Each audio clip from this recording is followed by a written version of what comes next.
Está no ar o nosso programa Espaço Cidadão, hoje num programa em parceria com o Observatório das Metrópoles, que faz parte, né, o Instituto Nacional de Ciência e Tecnologia, INCT, e estamos iniciando uma série de entrevistas tratando do seguinte tema: o Observatório das Metrópoles nas eleições, um outro futuro é possível.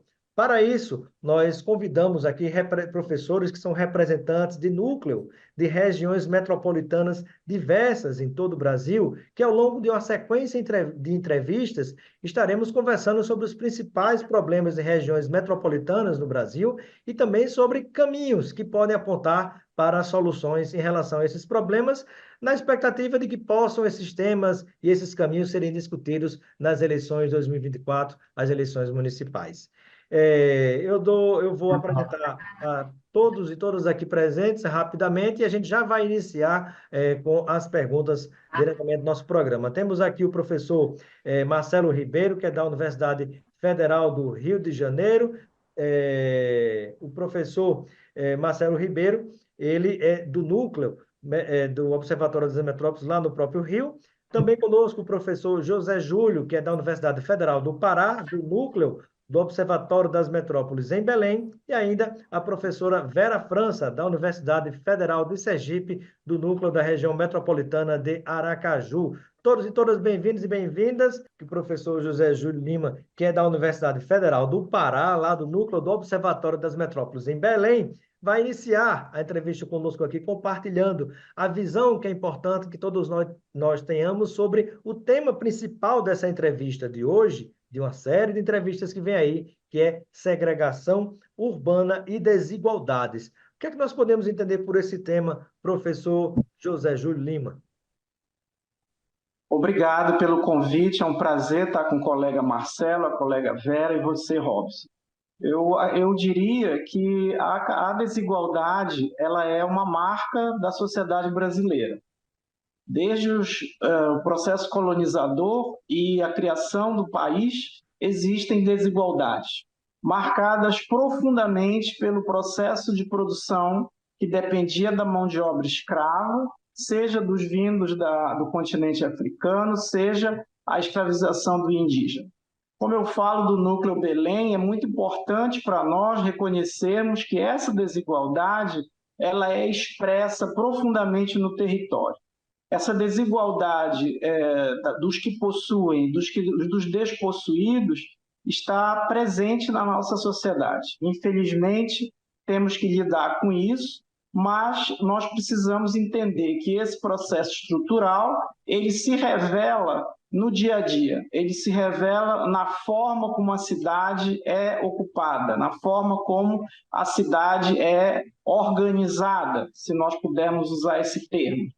Na medida em que existem territórios providos de serviços públicos, de serviços infraestruturais, que correspondem quase que sempre, via de regra, àquela camada da sociedade que tem meios de subsistência, que participam dos nichos de mercado oficiais, do mercado formal, isso quebra, de certa maneira, com aquilo que se espera do poder público ou das políticas públicas, que seria alcançar níveis cada vez maiores de equidade.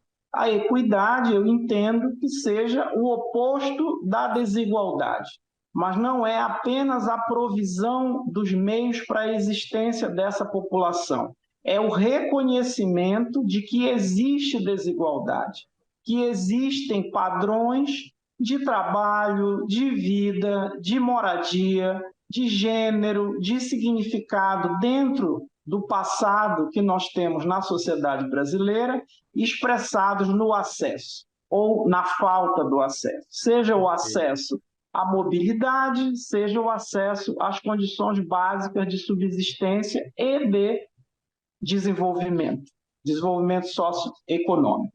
Então, a questão da desigualdade está associando padrões de segregação que são observados na forma como a cidade é ocupada, seja na polarização centro-periferia, seja em periferias diversas ou em situações que acontecem de forma mais ou menos explícitas, seja aqui em Belém, que a gente chama de baixadas, seja na periferia mais distante, seja no entorno, nas áreas que estão ao redor de até conjuntos habitacionais, construídos nas décadas de 60, 70, 80 e até mais recentemente com os programas, como é o caso do programa Minha Casa Minha Vida, ou de urbanizações de assentamentos precários.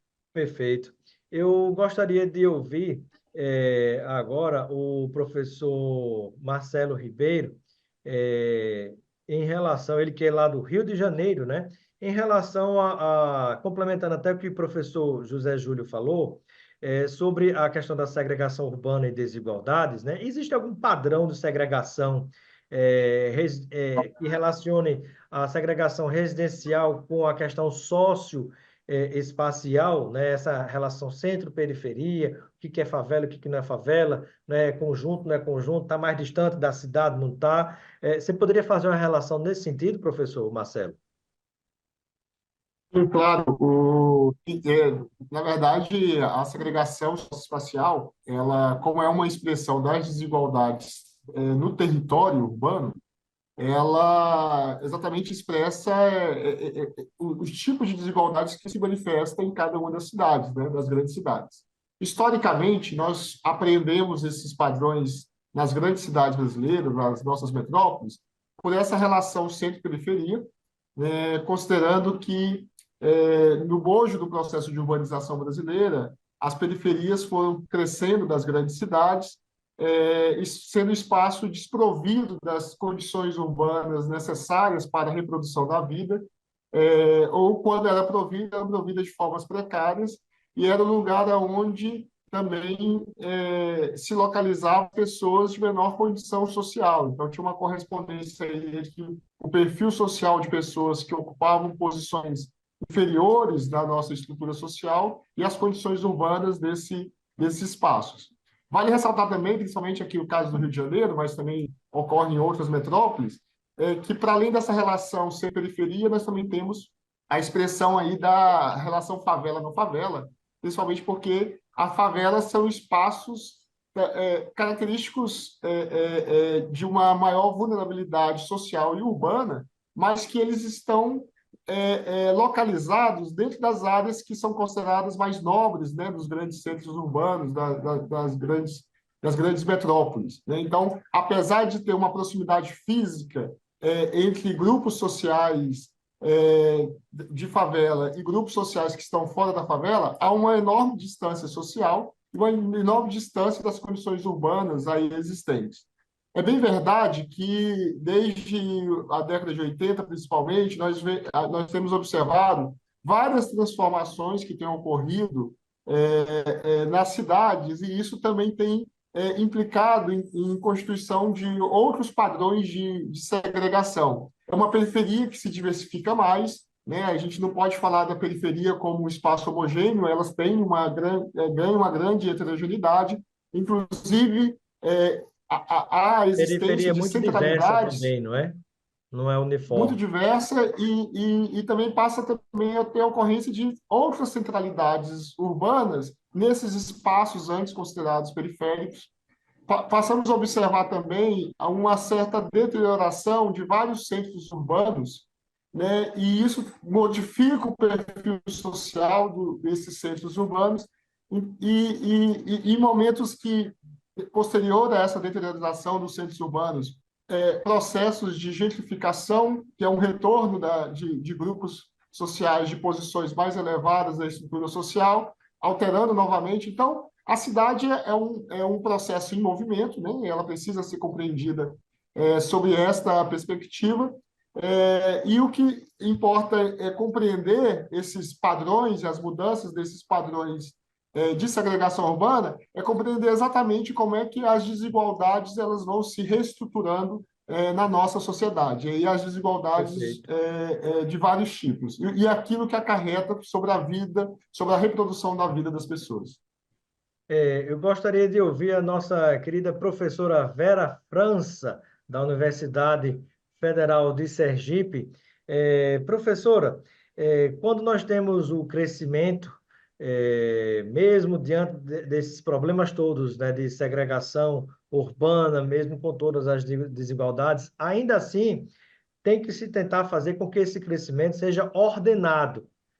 E, às vezes, tem áreas que crescem demais repentinamente e áreas que permanecem, de certo modo, até vazias. Por exemplo, lá em Jabotiana, né, em Aracaju, eu tenho informação de que tem tido um crescimento muito desordenado.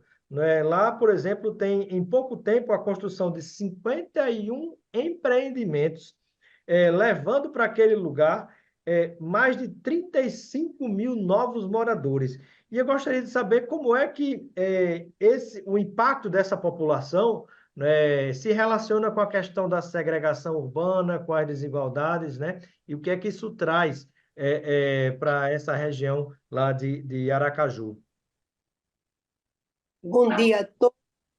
Gostaria de agradecer ao Robson Carvalho a oportunidade de participar neste momento. Como você já disse, participo do Observatório das Metrópoles através do Núcleo Aracaju. Esta condição que vem acontecendo em Aracaju é semelhante ao que vem ocorrendo em outras cidades brasileiras em formação metropolitana.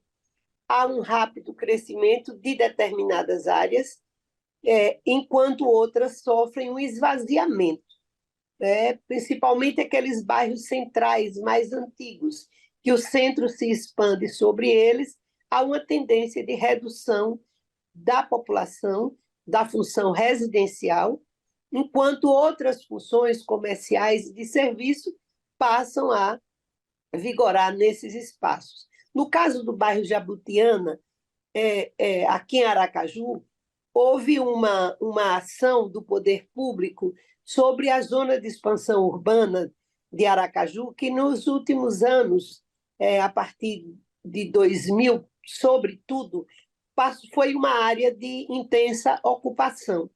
Mas essa área é uma área de fragilidade ambiental muito grande, e então houve uma ação do Ministério Público impedindo as construções na zona de expansão.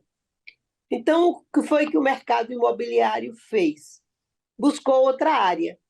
E essa área foi o bairro Jabutiana, que é um bairro bem grande que nós temos aqui em Aracaju, que começou a sua ocupação a partir de conjuntos habitacionais do Inocop.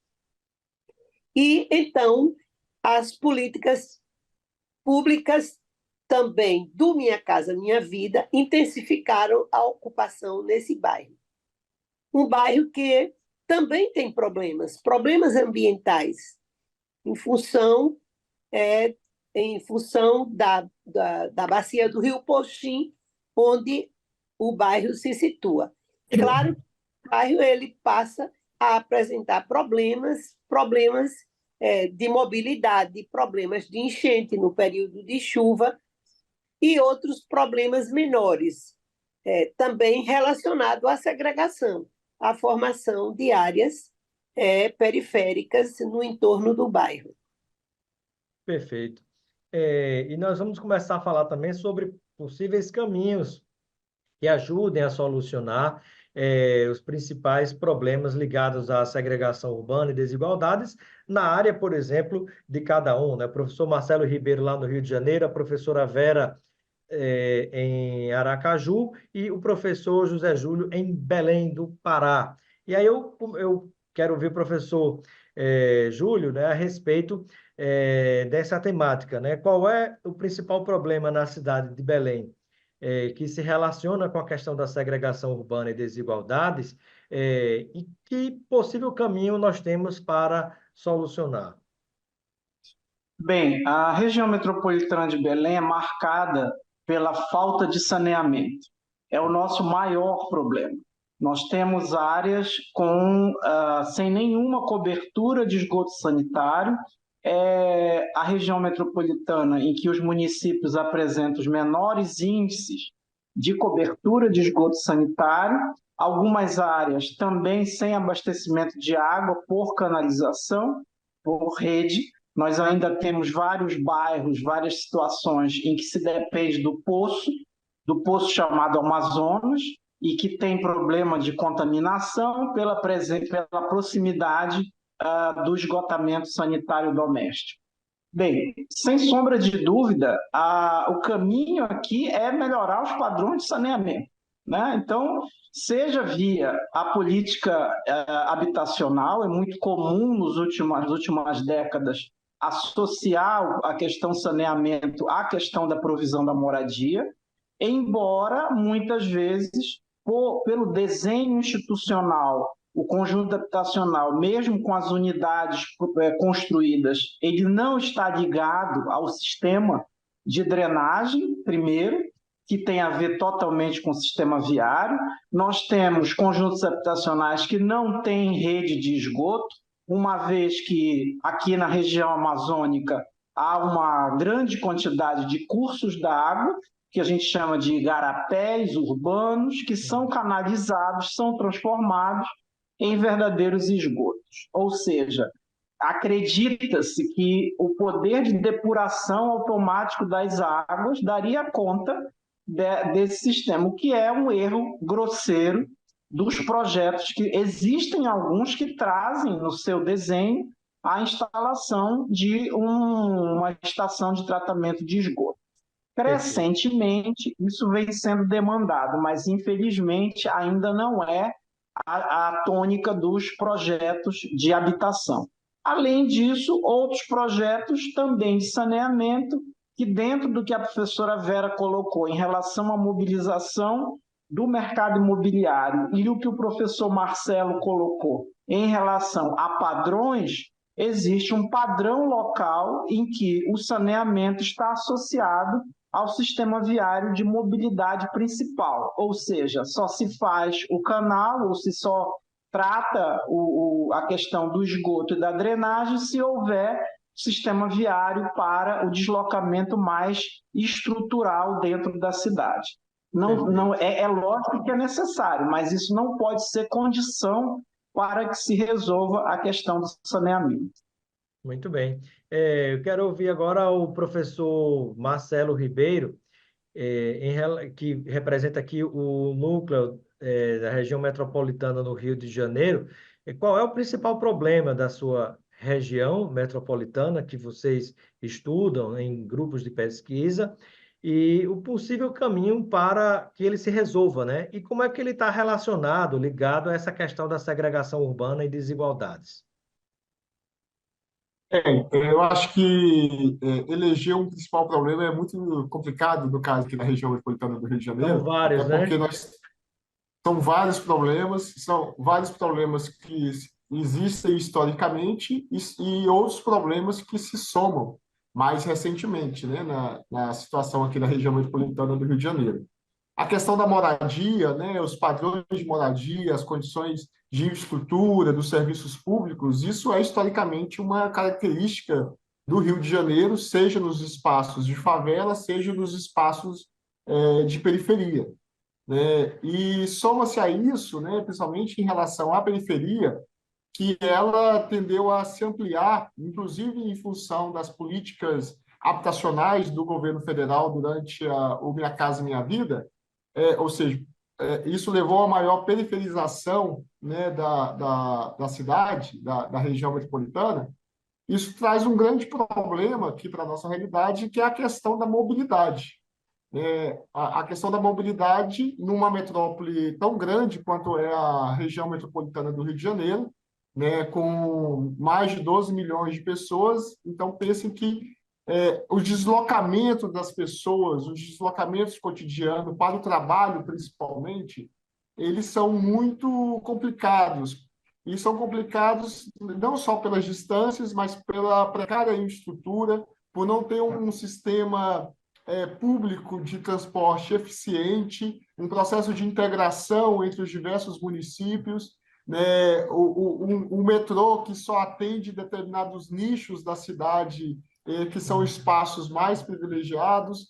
Então, nós temos aí um problema grande da questão do metrô, que se relaciona com o trabalho, se relaciona com a moradia, com as condições de moradia, E soma-se a tudo isso, eu também diria que hoje um dos grandes problemas existentes na região metropolitana do Rio de Janeiro é nesses espaços, principalmente os espaços mais periféricos, sendo dominado pelas milícias, né? Então, o processo de dominação das milícias fragiliza ainda mais as condições de vida da população aqui do Rio de Janeiro, porque ela tem que pagar também para os milicianos para poder garantir as suas condições de sobrevivência que já são precárias, né? Então, essa questão dos novos ilegalismos, né, em que a milícia é a expressão disso, se soma a esse conjunto de problemas urbanos, e talvez porque existem esses problemas urbanos é que acaba por permitir a existência desses grupos de controle do território. Então, de fato, é uma realidade com muitos problemas, e é difícil a gente apontar qual o caminho para poder solucionar tudo isso, porque isso envolve políticas municipais, envolve e requer integração entre os diferentes municípios para a realização de determinadas políticas, como de saneamento, como de transporte, como eu falei. Envolve o governo estadual, requer uma política de segurança, e a política de segurança é muito questionável, a que existe aqui no Rio de Janeiro. Requer a participação também do governo federal, e nem sempre as condições políticas elas são favoráveis para uma maior integração na perspectiva de solucionar esses problemas. Então, é uma realidade de muitos problemas, e as soluções elas não são tão fáceis de serem construídas. Perfeito. Eu gostaria de ouvir agora a professora Vera França, lá do Núcleo do Observatório das Metrópoles em Aracaju, a respeito dessa questão também semelhante, né? Se há, inclusive, até algo comum entre, né? Estamos aqui com 3 regiões diferentes do Brasil, né? Temos aqui Norte, Nordeste e Sudeste, né? Então, professora Vera França, uma cidade da região Nordeste, Aracaju, eu gostaria de saber, né, qual que é o principal problema, como é que ele se relaciona com a questão da segregação urbana e das desigualdades, e qual seria um possível caminho para resolver? Um grande problema de Aracaju, e que também está relacionado à maioria das cidades brasileiras, é o problema do saneamento básico. Embora aqui em Aracaju nós tenhamos uma boa cobertura de abastecimento de água, praticamente 99% dos domicílios, mas há um grande número de domicílios que não têm rede interna de distribuição de água. Então, isso também implica na qualidade de água que chega para o morador. E também a questão do esgotamento sanitário, né? Nós temos em Aracaju, no município de Aracaju, nós temos cerca de 55% dos domicílios com coleta e tratamento do esgoto sanitário. E esses domicílios, professora, são domicílios de periferia ou domicílios de regiões mais elitizadas? Não. Claro que nas áreas mais elitizadas você vai ter uma melhor infraestrutura. Essa é uma marca brasileira, eu diria. Não é? Nas áreas de classe média, nas áreas mais centrais, nos bairros de melhor condição de renda da população, não é?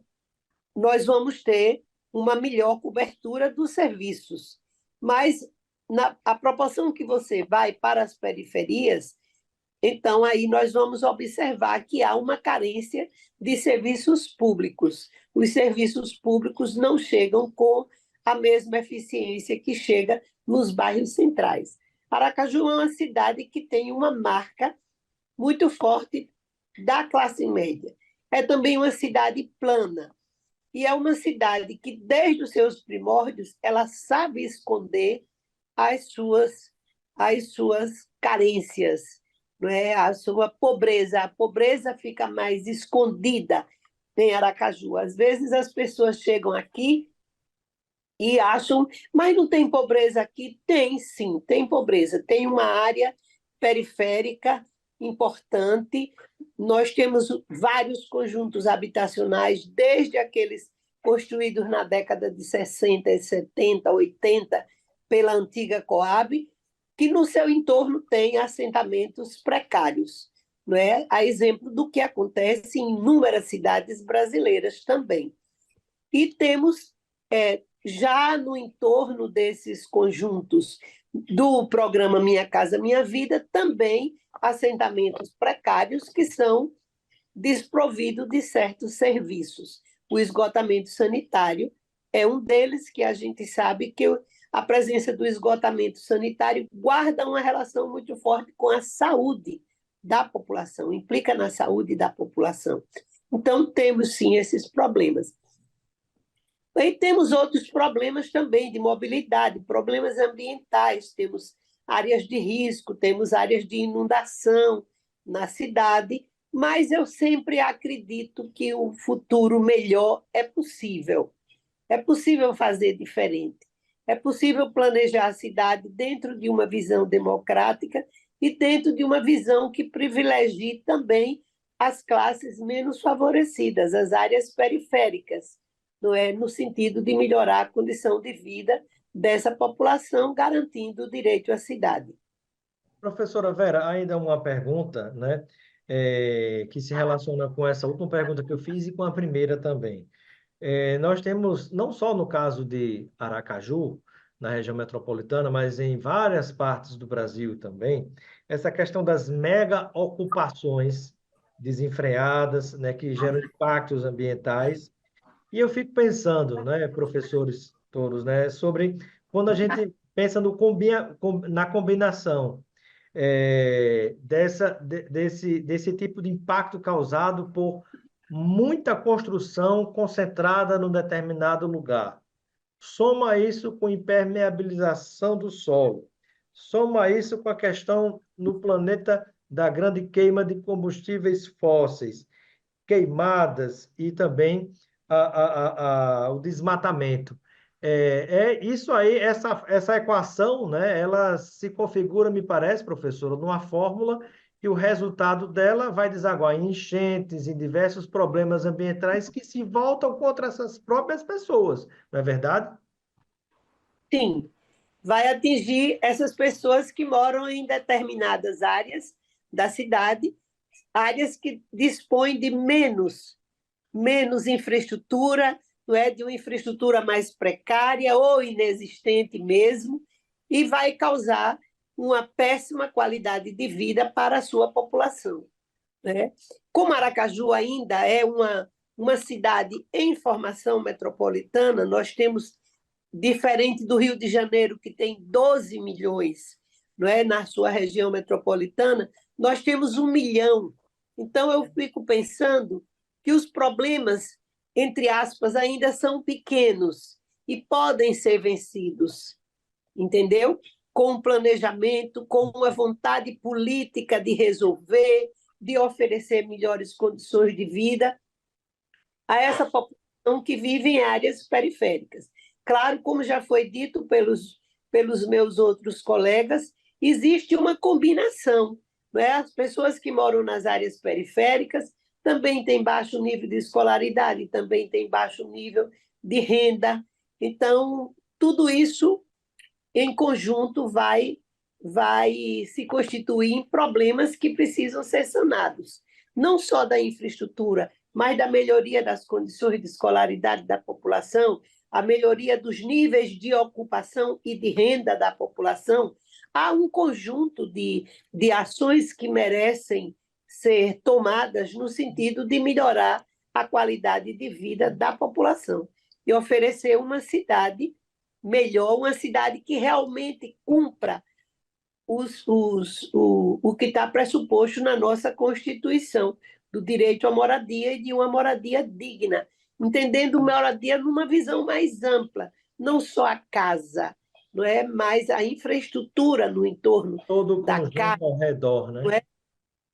Uma infraestrutura no entorno da casa, condições de melhoria da própria unidade habitacional para oferecer melhor condição, aquela população que está ali residindo. Obrigado, professor José Júlio Lima, de Belém do Pará, da Universidade Federal do Pará, núcleo do Observatório das Metrópoles, nessa região norte, nesta cidade, e também professor Marcelo Ribeiro, do Rio de Janeiro, e a querida professora Vera França, lá de Aracaju. Muito obrigado a vocês e até a próxima oportunidade.